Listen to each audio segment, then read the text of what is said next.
Hello, good morning and welcome to a rather chilly and frosty camp here in January 2024. Now the Sea-to-Summit Etherlight Extreme XT and the Thermarest Neo Air X Therm sleeping pads are top of the range sleeping pads for use in winter conditions, more than enough for use in say North Wales and Scotland in the snow and the ice that you get in winter. Now I've used both of these pads this winter and this is my review where I'm going to compare the two and I'll tell you which one I think is the best. Okay, the first thing that I'm going to look at is the pack size, and you can probably see from there the Thermarest is less than half the size of the Sea-to-Summit bag. That is despite the Thermarest being more thermally efficient and keeping you warmer at night. It's actually half the size. So straight off the bat, the Thermarest gets a point for that because pack size is important, especially in the winter when you're trying to reduce the size and the amount of stuff that you have in your rucksack on your trips. Okay, next up is the weight. Now the Thermarest comes in at 440 grams, that's for the regular size. However, the Sea-to-Summit comes in at 720 grams. That makes the Sea-to-Summit 63% heavier than the Thermarest, even though it's not as thermally efficient. So that's another point for the Thermarest on that one. It is a smaller pack size and it's also lighter as well. Okay, the next thing I want to look at is the R value. That is how well these pads perform in retaining the heat, stopping you losing your body heat and stopping the cold from coming up from the ground. So the Thermarest has an R value rating of 7.3, which is pretty much an industry leader at the moment. I don't know of any other pad in this weight class that is more thermally efficient than that. The Sea-to-Summit has a rating of 6.2, which is still good. That's still okay to use that in winter conditions. I say anything over 6 is likely to keep you nice and warm out in the winter. So that's another point for the Thermarest on that one. I'm keeping a score here. I'm going to give it a point to the Thermarest because 7.3 is pretty much industry leading. Okay, pumping up the pads. Both of these come with a pump sack. The one in the Sea-to-Summit actually doubles up as the compression bag, so it's an all-in-one, but both of them come with a pump sack. They're both really easy to use. You're talking 4, 5, 6 pumps and you've pretty much got your pad inflated. You can also use your breath on them if you want. Obviously that's going to introduce moisture into the pad, but you can use either or, and I would say that using these pump sacks is ridiculously easy. There's no reason not to use them. So I'm going to give them a point each for both coming with a pump sack included in the price. Okay, the big one, comfort, and this is obviously a hugely massively important factor because if you can't get a good night's sleep on a pad, it's not really much good. So the Thermarest is 3 inches thick, that's about 7.6 centimeters. Now the Sea-to-Summit is 4 inches thick, that's 10 centimeters. So we're looking at around an inch, 2.5 centimeters roughly thicker on the Sea-to-Summit. In addition to that, the Sea-to-Summit also has air pockets in there which mimic the feel of a normal mattress. And I've got to say, having slept on both of these, and I am a heavy side sleeper, I'm a big guy, I'm 6'2", I'm very heavy, I would say that the Sea-to-Summit is way ahead of the Thermarest in terms of comfort. I really do notice it with that extra inch of padding on the sleeping pad and also with those air sprung pockets as well. So for me, I would say it's a massive improvement in my sleep quality on the Sea-to-Summit. That doesn't mean that you're going to get a better night's sleep on there because it depends if you are a front sleeper, a back sleeper or a side sleeper. I'm a heavy side sleeper, so I need a thicker pad on there. So I'm going to give 2 points to the Sea-to-Summit pad for the quality of the sleep that I've had, which is just miles and miles ahead of the Thermarest. Okay, locking the pillow in. I don't know about you, but when I'm asleep in a tent, the last thing I want is my pillow sliding off the pad in the middle of the night and my head going down and getting neck ache. So the Thermarest does not come with a pillow lock system.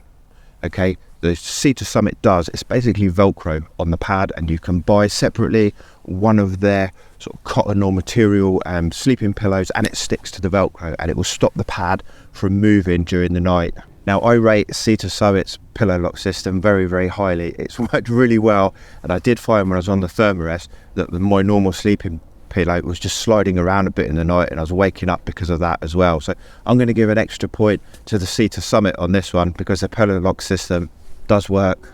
Okay, worth a mention is also the valves. Now on the Sea-to-Summit sleeping pad, it's a pretty standard valve. It's sort of opened or closed. You can inflate it or deflate it. There isn't really a lot of control on there. It's just a very basic valve. Nothing wrong with it. It doesn't leak, but it's just pretty basic. On the Thermarest, however, you get their special patented wing lock valve, which is really easy to use if you've got your big winter gloves on. And also it does allow you to adjust the pressure. You can release just a little bit of pressure during the night if you find that it's overinflated. So I would say that the Thermarest valve is way ahead of the Sea-to-Summit's valve, but it's not a deal breaker for me. This isn't the type of, item on a sleeping pad which is going to be a deal breaker for me, but it is definitely a better valve on there. So I'm going to give a point to Thermarest for this one, but only just.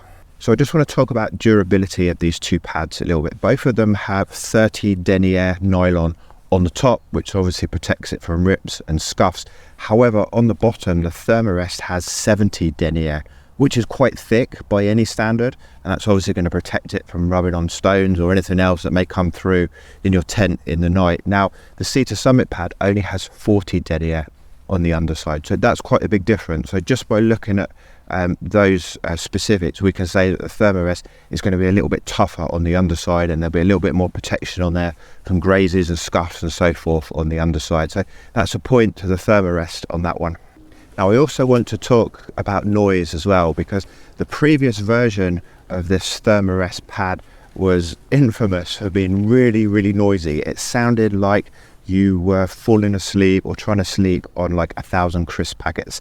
Imagine turning over on a crisp packet or thousands of crisp packets. That was the noise that it made, and it was quite infamous for it, in that if you were ever out in a group of people, you knew if somebody was on one of these Thermarest pads if they turned over in the night, because they'd be waking everybody up. So they have improved it.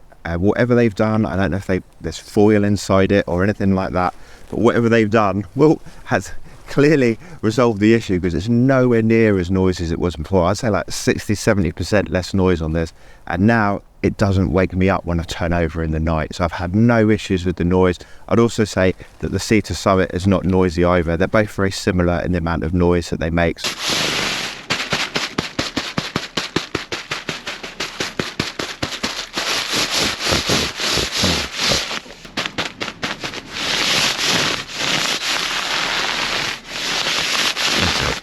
So I'm going to give them a point each for how quiet they are.